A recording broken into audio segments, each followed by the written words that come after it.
So you want to add a little touch of custom to your charger's interior and go from this to this. Stick around and I'll show you how.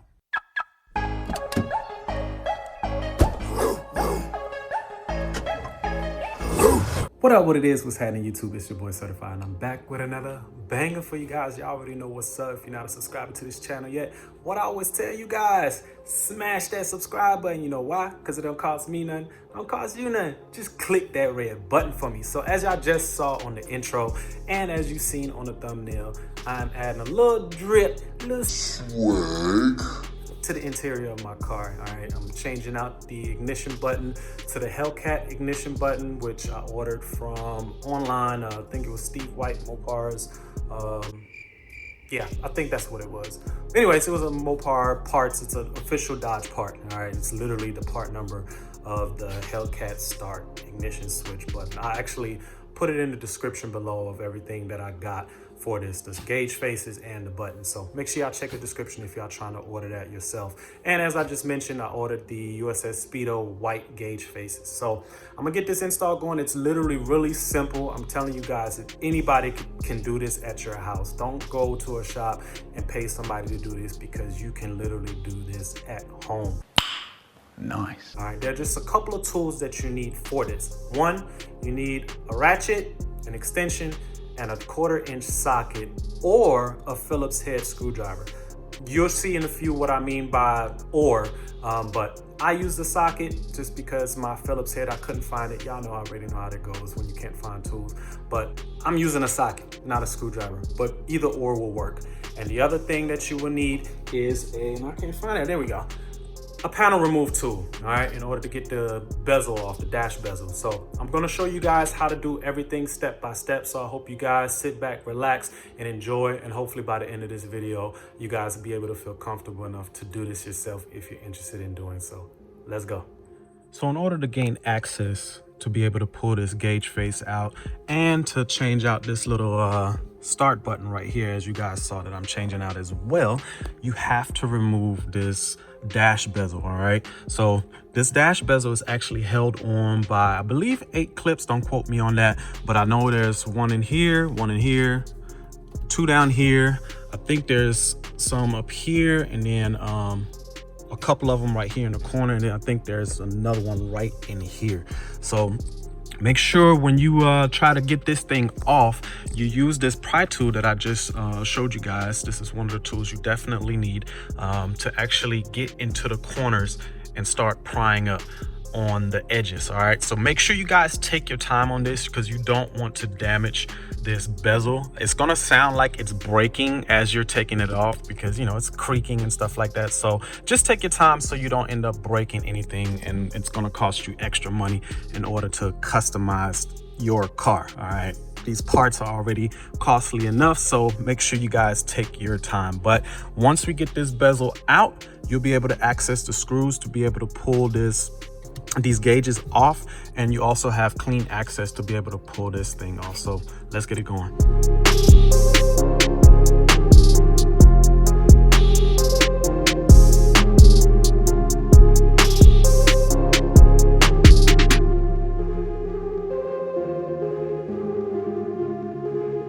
So once you have the actual bezel removed, the 4 screws that I'm talking about are right here.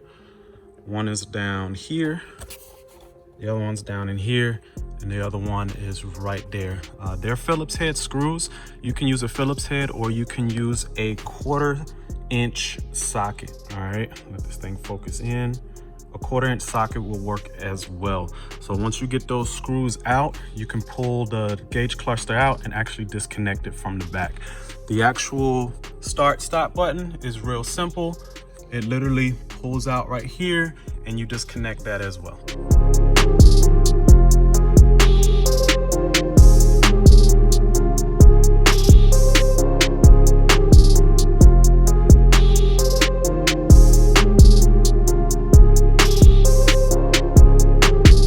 One thing to note as you're taking these screws out, be careful. It's not a big deal if you end up dropping any screws down in there. You can actually then just take this panel off, but it's going to require more work in order to find the screw. Hopefully you can reach behind there and find it, but if you actually have to remove this panel, It's just going to create more work. You just have to take this piece off. There's a couple of screws in here, and then you literally just pull it out. It's held on by a couple of clips, and then you should be able to reach down there and actually get the screws if you drop one. But just be careful as you're pulling it out. As you just saw, I kind of just loosen it up with the ratchet, and then slowly used my little piece without the ratchet and use my hands to get it loose enough to actually get my finger in there. But if you have really fat fingers, I kind of have fat fingers as well, but you can reach in and actually get the screw out. You just have to take your time. But once this thing is out, this is the clip that I was talking about. You just have to press down on this little piece right here, press down, and then let's see if I can do this with one hand.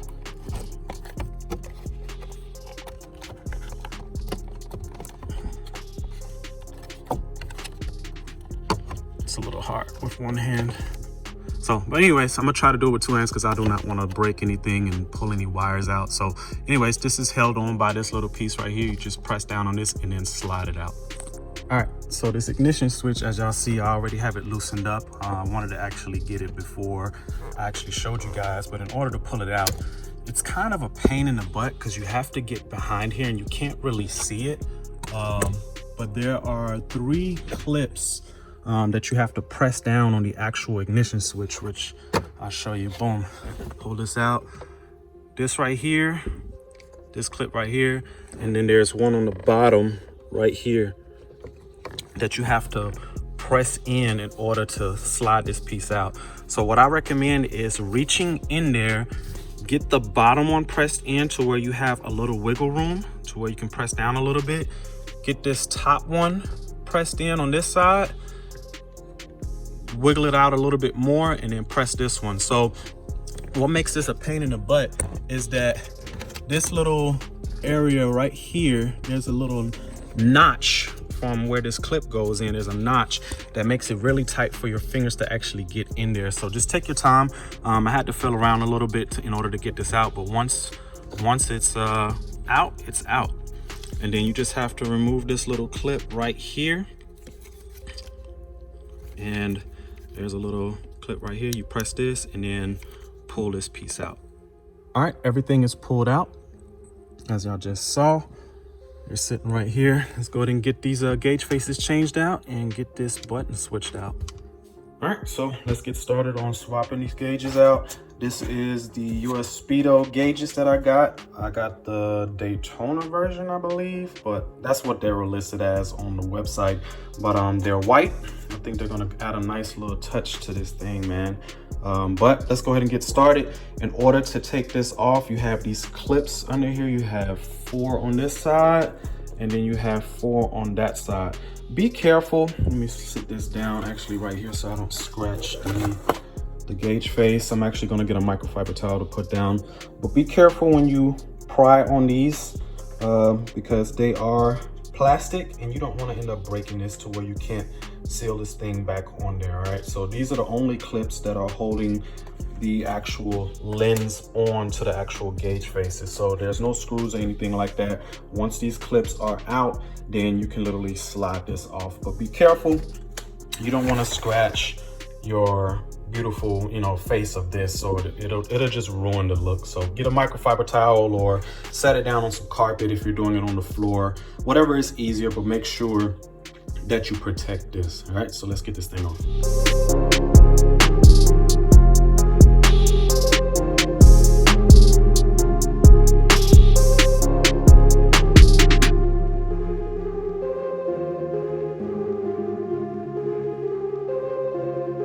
And voila, it is off. So one thing that you probably noticed, I initially was going to start with a flathead screwdriver. That is not necessary, and you probably end up going to risk breaking the clips if you're going to use a screwdriver to pry it up. So literally what I did is I used my fingernail and just kind of put some pressure in between the lens housing and this to where I can pry up and kind of have it sit on the top of this ledge right there and just hold that pressure until you get one more off.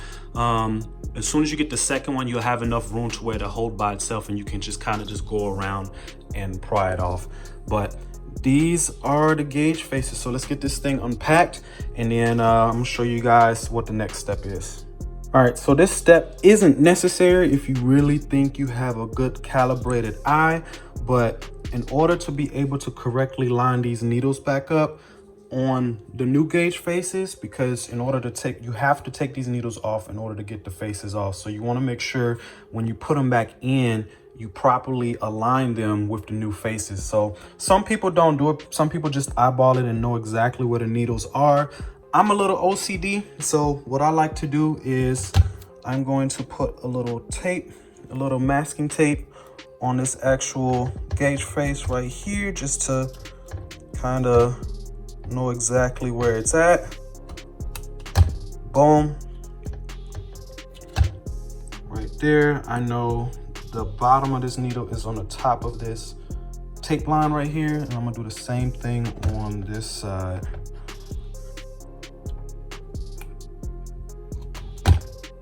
Boom. All right, so we're gonna do this for right now, get these needles off, and I'm gonna show you guys what I do next.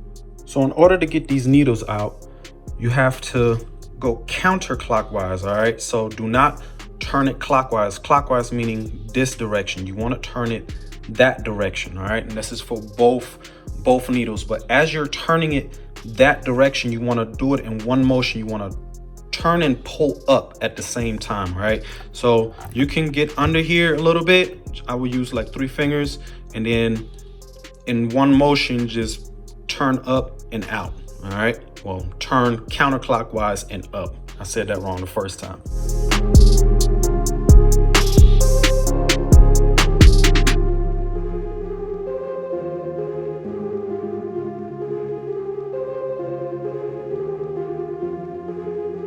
And as you saw, that was really simple to take those things out, all right? Nothing wrong with them, show you guys, nothing wrong with them.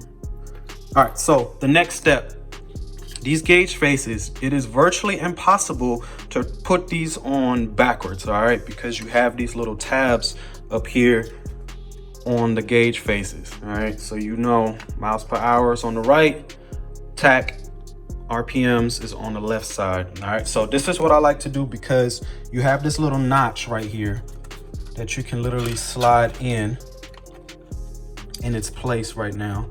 So you want to align it. This is how I actually want to do it, just so I know it's accurate. It's actually aligned with this once I press it in. So now these little tape marks right here, I'm actually going to just flip it up and kind of on itself, or actually, no, that's not what I'm gonna do, because it's not double-sided. I'm going to cut out some more and kind of put it right on top of there to where I know the alignment marks, all right? So before I actually put this thing in. So I got my tape marks on there. As you see, 2 pieces of tape. Still wanna make sure that everything is aligned. Once it's actually in there, let's move this a little bit, make sure it's aligned properly. Right there, boom. Tape marks are on there. And let's get these gauges swapped out. So let's take these off for now. And in order to pull these out, these are literally just glued in here. I think it's like some tape or actual glue. So you just have to pull up. Don't be afraid of it. There we go.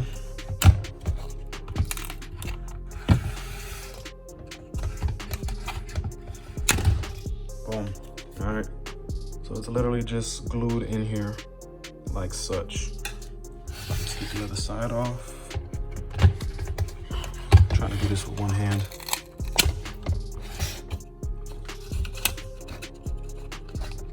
Don't worry, you're not gonna break anything. Boom, it's off. So these come with actual double-sided tape on there. So what I'm going to do is I'm going to peel this off, and I'm going to add a little bit of glue, all right? Because these were actually glued in, as you saw. That's not actually double-sided tape, that's a little bit of glue. So I'm just gonna add just a dab of glue in like the little blank spaces right there. Do not, I mean, you can use super glue if you want, but I'm just gonna use some like Elmer's kindergarten safe glue, something that's not going to be extremely permanent in case I ever want to change these out in the future. So I doubt I will, but I just want that added security with a little bit of glue. I know some people use extra 3M Scotch tape, double-sided tape that they put behind the faces. I'm not going to do that. I'm just going to add a little dab of glue and call it a day. All right. One more thing, and real quick, I know in some videos that I've watched people doing this stuff, I'm not sure why, but some people actually had to like use a knife or something to kind of file out the circle a little bit because it wouldn't slide over this little lip right here. But I don't think I have to do that because, as you see, there's extra space in here, so I can actually put that on without having to file out anything. Let's see if the other side does the same thing.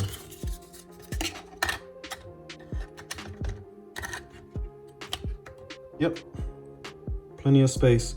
So I don't know if UsSpeedo did an update to their gauge faces once they saw people having issues with that, but I literally don't have an issue with that. So let's get this thing mounted on.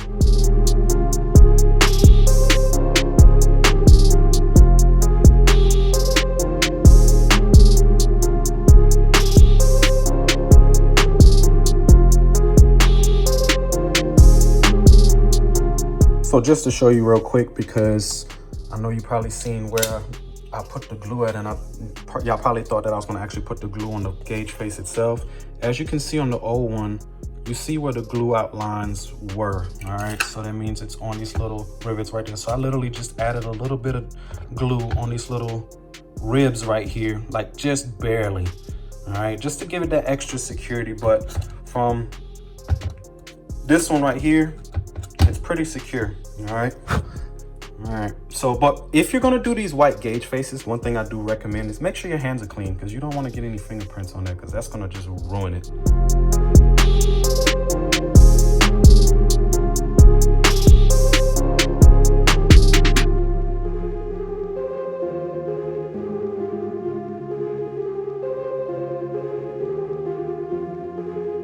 So the gauge faces are on. They're nice and stuck down. Like, I'm trying to lift up on it. It will not lift up. So you know they're nice and secure. So these needles right here, I know I've seen people commenting and asking, like, what happens if you forget which side is which with these needles? These needles are literally the exact same size. All right, so don't be scared, don't be afraid. I mean, if you're gonna disassemble stuff, I highly recommend trying to, you know, keep stuff separated. I know this was the tack, I know this was for the miles per hour, but if you look at it, it's literally the exact same needle. All right, so it's not gonna matter which side goes where. So in order to get these needles put back in, you literally just take this and you line it up. There's a pin right here. You want to line this piece up with this pin. Be careful so you don't end up breaking it. All right, so I know this needle was right above the tape line, so I'm going to press it in right there.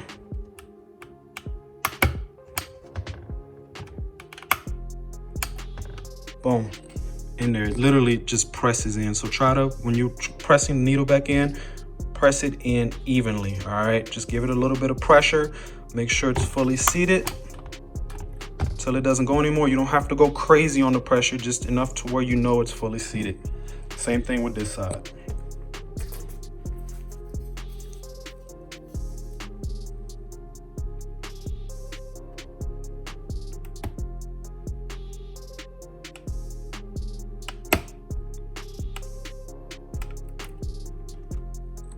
And that is all she wrote. Needles are in. Boom. So before we put this lens back on, one thing to note, I just noticed this as well. A lot of people will question, you know, are these things the same? On this side, yes, as you can see, it is literally, let me hold it up to the light a little bit, identical. There we go. Identical to what you have on the actual new gauge face. However, this is going to be interesting to see how it lights up once we put everything together. This one is slightly different. The only difference on this one is this one says brake, and this one has the little indicator right there. So we're gonna see how this lights up. It's just some slight differences, but nothing major. But I think it overall looks good. So we're gonna get this lens back on. Pretty much, it's literally the reverse version of your removal. All right, so make sure you inspect the glass. If there's anything that came in here, blow it out. You know, you don't want any dust trapped inside here. Make sure everything is good before you reassemble it, because you don't want to have to, you know, disassemble it in order to get that stuff out. And you just line it up and you just press down on it. And that is it. Make sure all your clips are in.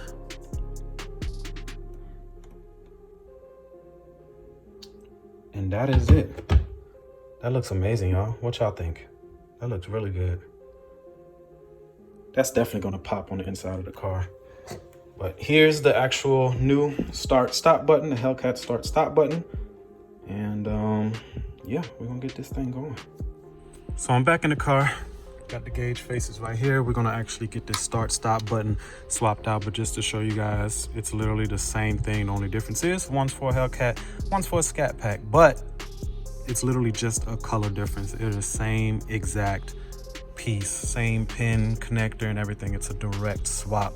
So one thing before you actually put this stop button in, you have to take this little silver ring off. There's a clip right here and right here. You just have to pry that off and put it on this new one before you actually connect it and slide it in.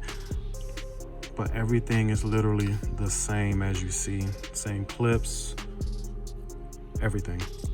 And just to show you guys, got this thing removed. Just put it on there and then you just, boom, slides right on there. And you just connect it right there. Get this connector on, see if I can do this with one hand. This thing is notched, so you don't have to worry about it being done incorrectly. Let's see if I have some skills to do this one-handed. Oh, there we go. Boom. Just like that. And then put it in at an angle so you don't mess up the connector. There we go. And you want to make sure it's aligned properly.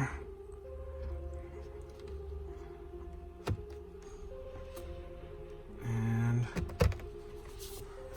I like to go in the back, make sure it's in there, pull it. You gotta twist it a little bit. There you go. Boom. Look, we have power.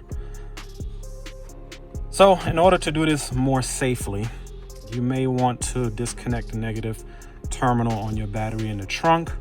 That's one step I forgot to do before y'all bash me in the comments, but I am working as safe as I can so I don't have that issue. Boom, Hellcat button installed. Like I'm pressing on it, it's in there securely.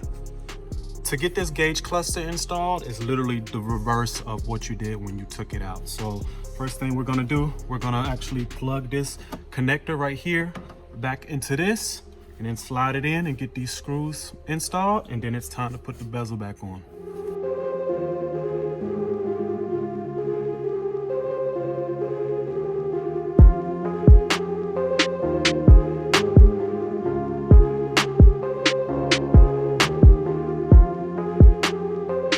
One quick thing to note, as you saw, I have not completely secured the screws yet. I just like to get them all started to where I know they're in there and I'm not, you know, getting everything tightened down and accidentally dropping a screw. So just get everything started, and once you know everything is in there, then go ahead and tighten everything down.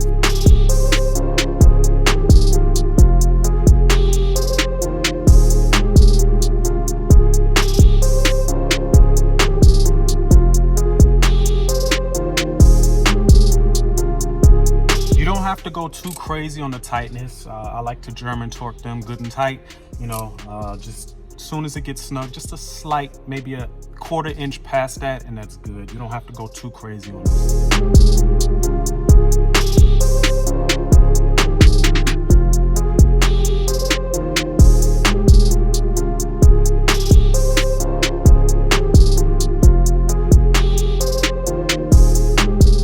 I got everything back in. It's secure. This is a good opportunity for you to clean off any fingerprints as well. You can do that once you put the bezel back on there, but you know, if you're OCD like me, you can actually clean off your fingerprints before you do so. So this is a good opportunity for you to actually check to make sure everything is connected and operating like it's supposed to. And just in case you forgot any connectors or anything like that, you don't want to have to take the bezel back off in order to get to everything. So let's go ahead and see if everything works. Oh, my key. Oh, there we go. Where's my... There we go. There we go. I had to get my key. There we go.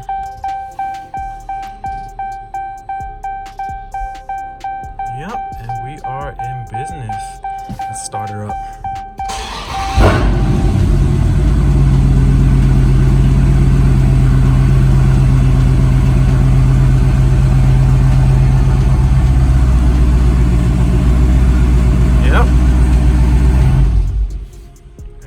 Like it's supposed to. So real quick before we put this bezel back on there, for some people, I'm not sure if everybody has this issue, but I know some people that I've seen do this or just take their bezel apart. These clips tend to slide out of place sometimes, so you just want to make sure you go over that before you slide everything back in. Make sure everything is aligned, and then you can literally just push it in.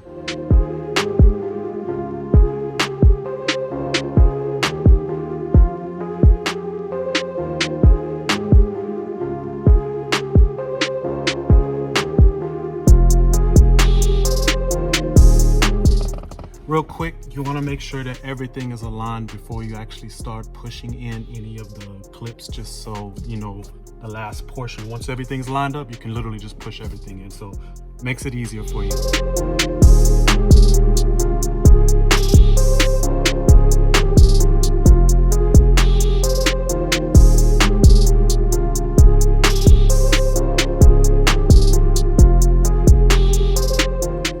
Everything is back in like it's supposed to be. Looks good. Looks real good, actually. I love it. Let's get these smudges off. And then any smudges you have in here.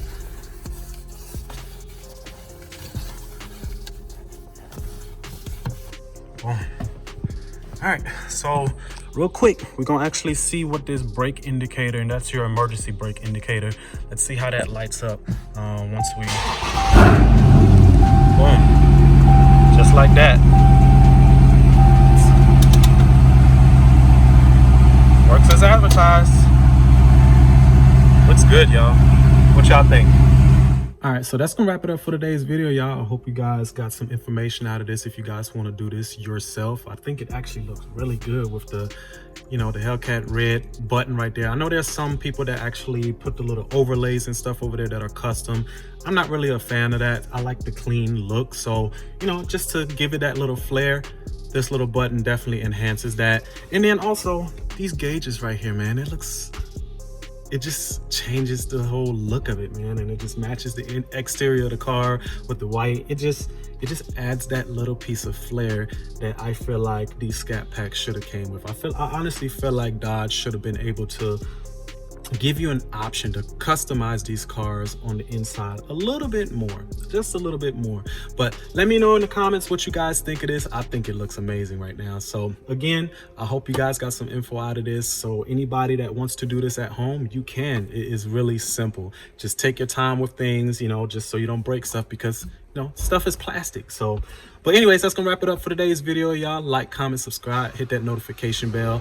Follow me on Instagram and TikTok, and hashtag salute and certified drip on all your pictures and videos to show love and support to the channel. And until next time, YouTube, I hope y'all have a good day.